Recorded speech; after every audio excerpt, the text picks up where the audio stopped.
नमस्कार दोस्तों, आपका स्वागत है गणित के गुरुजी यूट्यूब एजुकेशनल चैनल पर। दोस्तों, आज का जो वीडियो है वह है लूसेंट की वास्तुनिष्ठ सामान्य ज्ञान पर आधारित। यह लूसेंट की 2023 की न्यू एडिशन की बुक है, जिसकी सीरीज हमारे इस चैनल पर लगातार जारी है। दोस्तों, काफ़ी महत्वपूर्ण बुक है सभी एक दिवसीय गवर्नमेंट जॉब एग्जाम्स के लिए। तो आइए हमारे साथ इसे बिल्कुल शुरू से शुरुआत करते हुए इसे पूरा कीजिए। तो दोस्तों, अभी इसमें चल रहा है हमारा भारतीय राज्य व्यवस्था अध्याय नंबर 2। इससे पहले अध्याय नंबर 1 भारतीय इतिहास हमने पूरा कर लिया है और इसके सभी वीडियोस की एक अलग से प्लेलिस्ट हमने बना के रखी है। तो दोस्तों, आज हम करेंगे भारतीय राज्य व्यवस्था की प्रश्नावली नंबर 22, जिसका नाम है संसदीय समितियां। तो चलिए दोस्तों, फिर हम शुरू करते हैं भारतीय राज्य व्यवस्था प्रश्नावली नंबर 22। तो दोस्तों, आज हम करेंगे भारतीय राज्य व्यवस्था की प्रश्नावली नंबर 20, प्रश्नावली नंबर 22 संसदीय समितियां। तो चलिए दोस्तों, फिर शुरू करते हैं। दोस्तों, पहला प्रश्न है कि भारत में नई संसदीय समिति प्रणाली की शुरुआत कब हुई? तो नई संसदीय समिति प्रणाली की शुरुआत हुई थी सन 1991 ईस्वी में। नई संसदीय समिति प्रणाली की शुरुआत 1991 ईस्वी में हुई थी। अगला प्रश्न है प्रश्न नंबर 2। भारत में संसदीय समिति प्रणाली की शुरुआत निम्नलिखित में से किसकी सिफारिश पर किया गया? दोस्तों, भारत में संसदीय समिति प्रणाली की शुरुआत संसद की नियम समिति की सिफारिश पर किया गया। किसकी सिफारिश पर किया गया? संसद की नियम समिति की सिफारिश पर संसदीय समिति प्रणाली की शुरुआत। अगला प्रश्न प्रश्न नंबर 3। संसदीय समिति प्रणाली के तहत 12 अप्रैल 1993 से कितने समितियों ने कार्य करना शुरू किया? संसदीय समिति प्रणाली के तहत 12 अप्रैल 1993 से 17 समितियों ने कार्य करना शुरू किया। कितनी समितियों ने? 17 समितियों ने। अगला प्रश्न है प्रश्न नंबर 4। संसद की कितने प्रकार की समितियां होती हैं? दोस्तों, संसद में 2 प्रकार की समितियां होती हैं। एक है स्थायी समिति और दूसरा है तदर्थ समिति। तो ऑप्शन सी उपयुक्त दोनों इसका उत्तर सही हो जाएगा। संसद में 2 प्रकार की समिति होती है, स्थायी समिति और तदर्थ समिति। ऑप्शन सी इसका करेक्ट आंसर हो जाएगा। अगला प्रश्न है प्रश्न नंबर 5। निम्नलिखित में कौन स्थायी समिति है? तो इनमें जो स्थायी समिति है, दोस्तों हमें बताना है इन तीनों नामों में स्थायी समिति कौन सी है। तो पहली दी है प्राक्कलन समिति, दूसरा है लोक लेखा समिति और नियम समिति। तो ये तीनों ही स्थायी समिति होती है, इसीलिए ऑप्शन डी इसमें उपयुक्त सभी सही उत्तर हो जाएगा। अगला प्रश्न है प्रश्न नंबर 6। निम्नलिखित में से कौन तदर्थ समिति है? इन चारों नामों में से हमें बताना है कि तदर्थ समिति कौन सी है। दोस्तों, याचिका समिति, विशेषाधिकार समिति, आवास समिति या प्रवर समिति। तो तदर्थ समिति जो है इनमें वह है प्रवर समिति। ऑप्शन डी इसमें करेक्ट आंसर हो जाएगा। अगला प्रश्न प्रश्न नंबर 7। किस समिति को स्थायी मित व्ययिता समिति भी कहा जाता है? तो प्राक्कलन समिति को स्थायी मित व्ययिता समिति भी कहा जाता है। क्या कहा जाता है? स्थायी मित व्ययिता समिति। किसको? प्राक्कलन समिति को। ठीक है। अगला प्रश्न है प्रश्न नंबर 8। प्राक्कलन समिति में कितने सदस्य होते हैं? तो दोस्तों, हमें बताना है कि प्राक्कलन समिति में कितने सदस्य होते हैं। तो दोस्तों, प्राक्कलन समिति में 30 सदस्य होते हैं। कितने? 30। प्राक्कलन समिति में 30 सदस्य होते हैं। अगला प्रश्न प्रश्न नंबर 9। 30 सदस्यीय प्राक्कलन समिति संसद के किस सदन की समिति है? दोस्तों, प्रश्न में पूछा है कि प्राक्कलन समिति जो कि 30 सदस्यीय समिति होती है, यह संसद की किस सदन की समिति है? तो दोस्तों, यह समिति है लोकसभा सदन की। लोकसभा सदन की यह समिति है प्राक्कलन समिति, जिसमें 30 सदस्य होते हैं। अगला प्रश्न प्रश्न नंबर 10। निम्नलिखित में से कौन सी एक सबसे बड़ी संसदीय समिति है? तो दोस्तों, सबसे बड़ी संसदीय समिति होती है प्राक्कलन समिति, जिसमें 30 सदस्य होते हैं। सबसे बड़ी संसदीय समिति प्राक्कलन समिति। ऑप्शन बी इसमें करेक्ट होगा। अगला प्रश्न है प्रश्न नंबर 11। प्राक्कलन समिति का क्या कार्य है?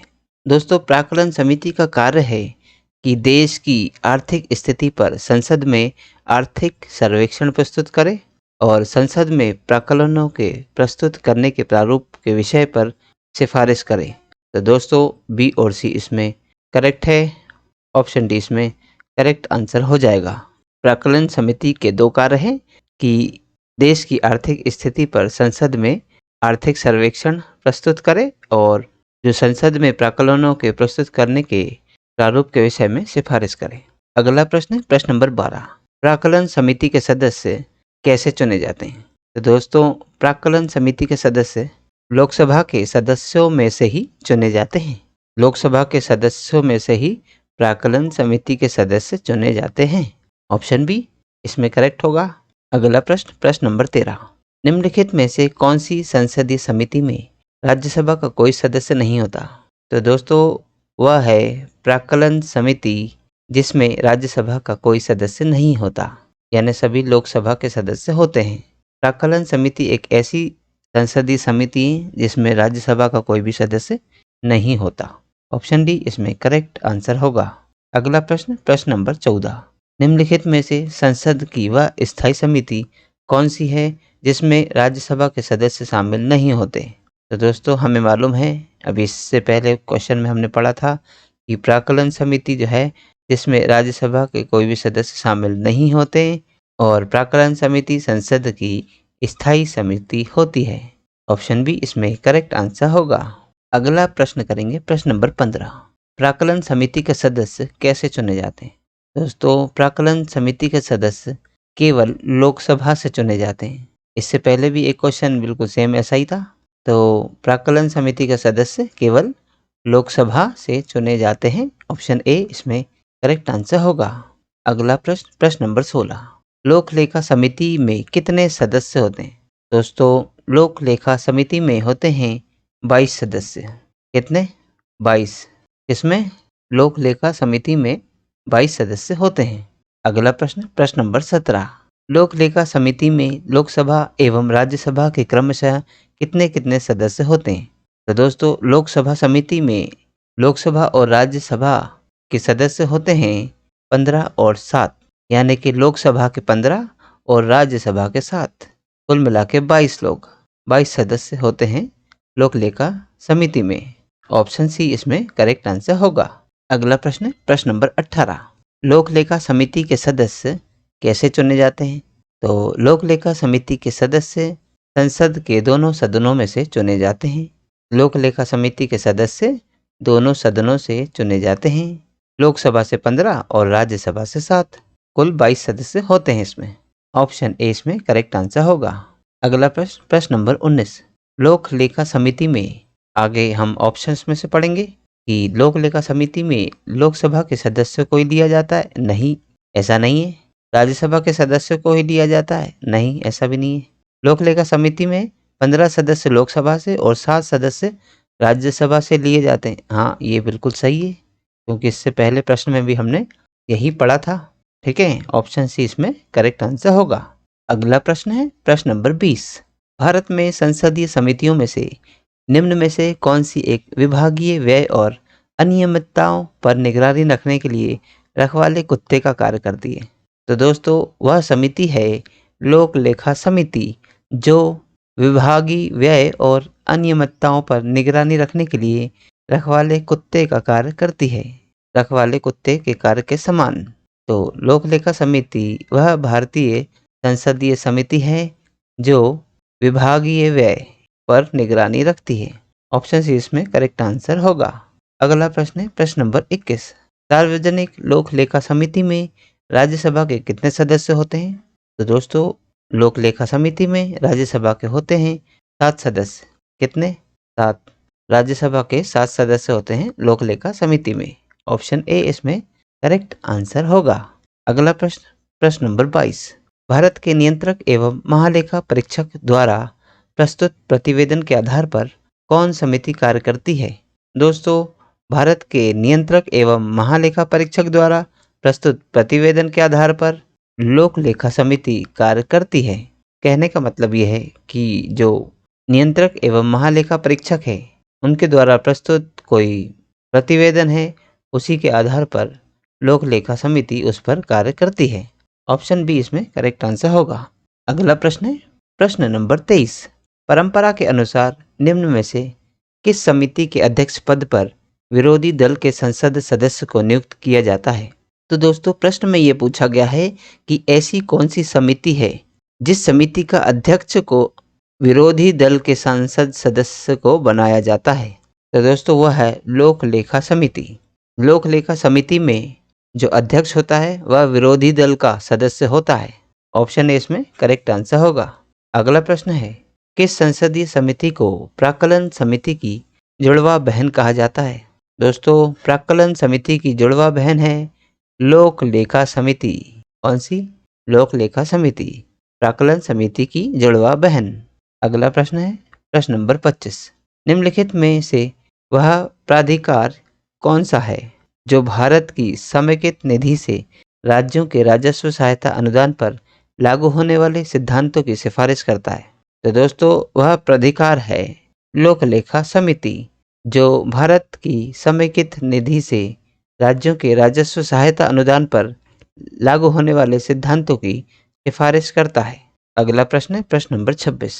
संसद की कौन सी समिति नियंत्रक एवं महालेखा परीक्षक की रिपोर्टों यानी प्रतिवेदनों की समीक्षा करती है?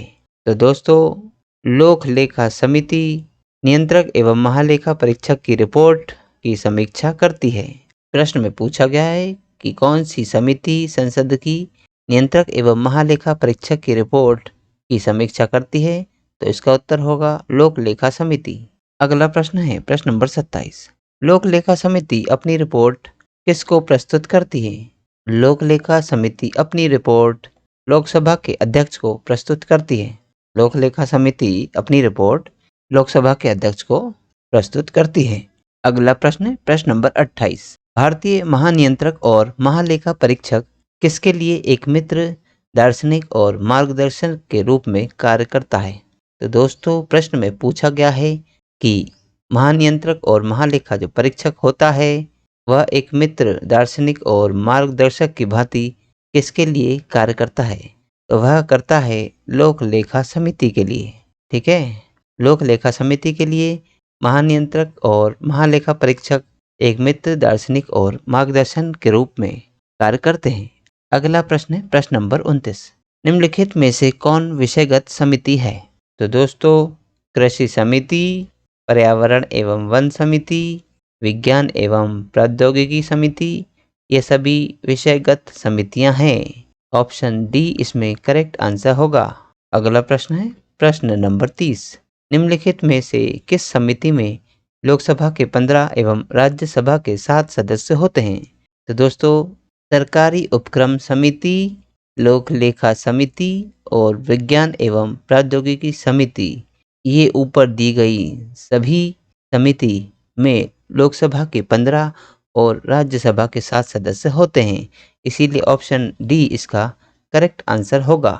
अगला प्रश्न है प्रश्न नंबर 31। निम्नलिखित में से किस समिति का सदस्य कोई मंत्री नहीं हो सकता? तो दोस्तों प्राक्कलन समिति, लोक लेखा समिति और सरकारी उपक्रम समिति, इन तीनों ही समिति के सदस्य कोई मंत्री नहीं हो सकता। इसीलिए ऑप्शन डी इसमें करेक्ट आंसर हो जाएगा। अगला प्रश्न है प्रश्न नंबर 32। लोकसभा अध्यक्ष किस समिति का पदेन अध्यक्ष होता है? लोकसभा अध्यक्ष नियम समिति का पदेन अध्यक्ष होता है। प्रश्न में कह रहा है कि जो लोकसभा का अध्यक्ष होता है वह किस समिति का अध्यक्ष होता है? तो दोस्तों जो लोकसभा का अध्यक्ष होता है वही अध्यक्ष होता है नियम समिति का। ऑप्शन सी करेक्ट आंसर होगा। अगला प्रश्न प्रश्न नंबर 33। विधेयकों पर प्रवर समितियों में सदस्यों की अधिकतम संख्या कितनी तक हो सकती है? तो दोस्तों विधेयकों पर प्रवर समिति के सदस्यों की अधिकतम संख्या कितनी भी हो सकती है, इसकी कोई निश्चित सीमा नहीं है। अगला प्रश्न है प्रश्न नंबर 34। अनुसूचित जाति और जनजातियों की कल्याण संबंधी समिति में लोकसभा एवं राज्यसभा के कितने सदस्य होते हैं? दोस्तों प्रश्न में पूछा गया है कि अनुसूचित जाति और जनजातियों की कल्याण संबंधी समिति में लोकसभा एवं राज्यसभा के कितने सदस्य होते हैं? तो दोस्तों कल्याण संबंधी समिति जो है अनुसूचित जाति और जनजातियों की, उसमें लोकसभा के 20 और राज्यसभा के 10 सदस्य होते हैं। कितने होते हैं? लोकसभा के 20 और राज्यसभा के 10। किसमें? अनुसूचित जाति और जनजातियों के कल्याण संबंधी समिति में। ऑप्शन बी इसका करेक्ट आंसर होगा। अगला प्रश्न नंबर 35। संसद के समितियों के सदस्य कैसे चुने जाते हैं या कैसे नामांकित किए जाते हैं, हमें ये बताना है। तो दोस्तों, संसद की जो समितियां होती है उनके सदस्य अध्यक्ष द्वारा नियुक्त किए जाते हैं अथवा सदन द्वारा अपने सदस्यों के मध्य से निर्वाचित किए जाते हैं। तो दोस्तों, संसद की जो समितियां हैं उनका जो सदस्य है उनका चुनाव अध्यक्ष करता है और वे सदस्य सदन के ही सदस्यों के बीच में से निर्वाचित किए जाते हैं। ऑप्शन डी इसमें करेक्ट आंसर होगा। अगला प्रश्न नंबर 36। निम्नलिखित में से संसदीय समितियों के सदस्यों की नियुक्ति से संबंधित कौन सा कथन सही है? तो दोस्तों, संसदीय समितियों के सदस्य की नियुक्ति पर जो कथन सही है वह यह है कि लोकसभा अध्यक्ष अथवा राज्यसभा सभापति द्वारा लाए गए तथा स्वीकृत किए गए प्रस्ताव के आधार पर अथवा नामांकन के आधार पर सदस्यों की नियुक्ति की जाती है अथवा सदस्यों का चयन किया जाता है। तो दोस्तों, ये बिल्कुल सही है कि जितनी भी संसदीय समितियां होती हैं उनके सदस्यों की नियुक्ति लोकसभा अध्यक्ष करता है या राज्यसभा का जो सभापति होता है उनके द्वारा स्वीकृत किए गए प्रस्ताव के आधार पर या जो नामांकन होते हैं सदस्यों के उनके आधार पर उनकी नियुक्ति की जाती है और सदस्यों का चुनाव किया जाता है। ऑप्शन डी इसमें करेक्ट आंसर होगा। अगला प्रश्न है प्रश्न नंबर 37। संसदीय समितियों के गठन का उद्देश्य क्या है? दोस्तों, संसदीय समितियों को बनाने के पीछे उनका क्या उद्देश्य है, हमें ये बताना है। तो संसदीय समितियों के गठन का यह उद्देश्य है कि विधि निर्माण की प्रक्रिया को तेज करे, तकनीकी और उलझे हुए विधेयकों पर विशेष रूप से विचार करे और संसद के दोनों सदनों द्वारा विचार करने के पूर्व विधेयक का परीक्षण करें। तो दोस्तों, संसदीय समितियों का गठन करने के पीछे यह उद्देश्य होते हैं। तो ऑप्शन डी उपयुक्त सभी इसमें सही उत्तर होगा। अगला प्रश्न नंबर 38। संयुक्त संसदीय समिति में कितने सदस्य होते हैं? दोस्तों, संयुक्त संसदीय समिति में होते हैं 45 सदस्य। कितने? 45। संयुक्त संसदीय समिति में 45 सदस्य होते हैं। अगला प्रश्न है कि संयुक्त संसदीय समिति में लोकसभा तथा राज्यसभा के सदस्यों की संख्या क्रमशः कितनी होती है? तो दोस्तों, हमें बताना है कि संयुक्त संसदीय जो समिति होती है उसमें लोकसभा और राज्यसभा से कितने सदस्य लिए जाते हैं।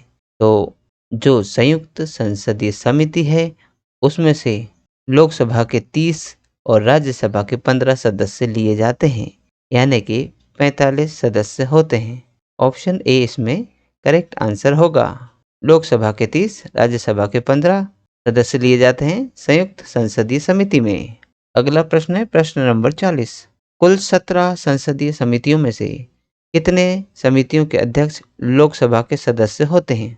तो दोस्तों, यहाँ बताया गया है कि कुल 17 संसदीय समिति होती हैं, जिनमें से ऐसी कितनी समितियां हैं जिनके अध्यक्ष लोकसभा के सदस्य होते हैं?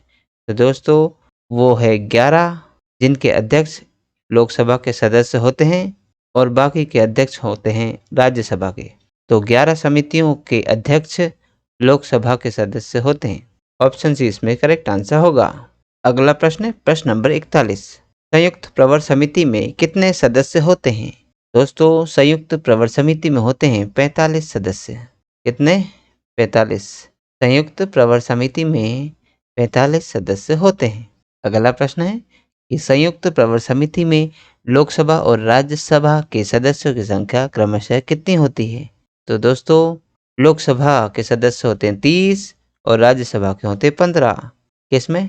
संयुक्त प्रवर समिति में। ठीक है, यानी कि कुल 45 सदस्य होते हैं। अगला प्रश्न नंबर 43।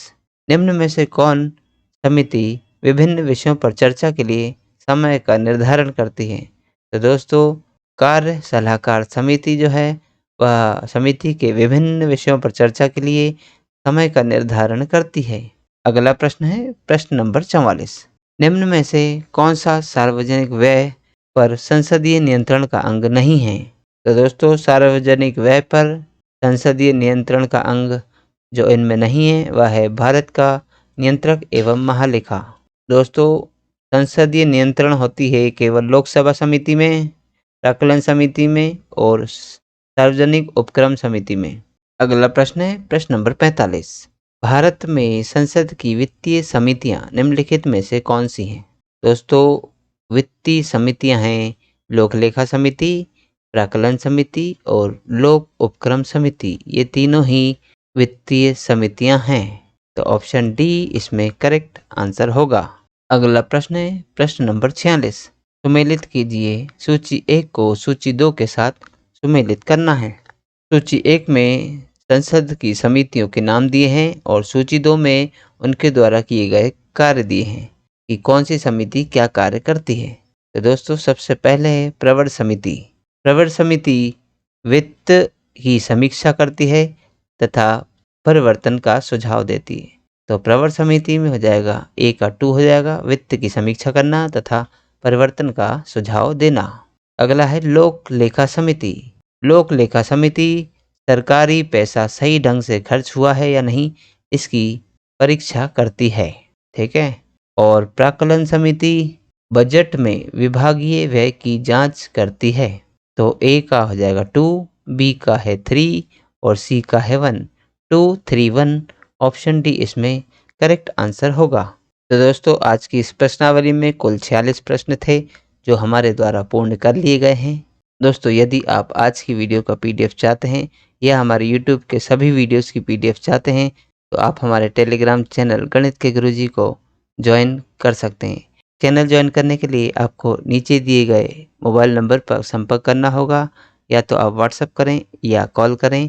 दोस्तों, मात्र 200 रुपये में आपको हमारे टेलीग्राम चैनल की लाइफ टाइम मेंबरशिप मिलती है, जिससे लाइफ टाइम आप हमारे किसी भी वीडियोस की पीडीएफ को मुफ्त में डाउनलोड कर पाएंगे। दोस्तों, यदि आपका कोई भी डाउट है, कोई भी क्वेश्चन है तो आप हमें व्हाट्सएप मैसेज कर सकते हैं। तो दोस्तों, यदि आप इस चैनल पर नए हैं तो चैनल सब्सक्राइब कर लीजिए, वीडियो को लाइक किया कीजिए और कुछ सुझाव देना हो तो हमें वह कमेंट में लिखकर आप बता सकते हैं। आपका वेलकम है। दोस्तों, अब मिलते हैं हम अगले वीडियो में अगली प्रश्नावली के साथ। तब तक के लिए नमस्कार।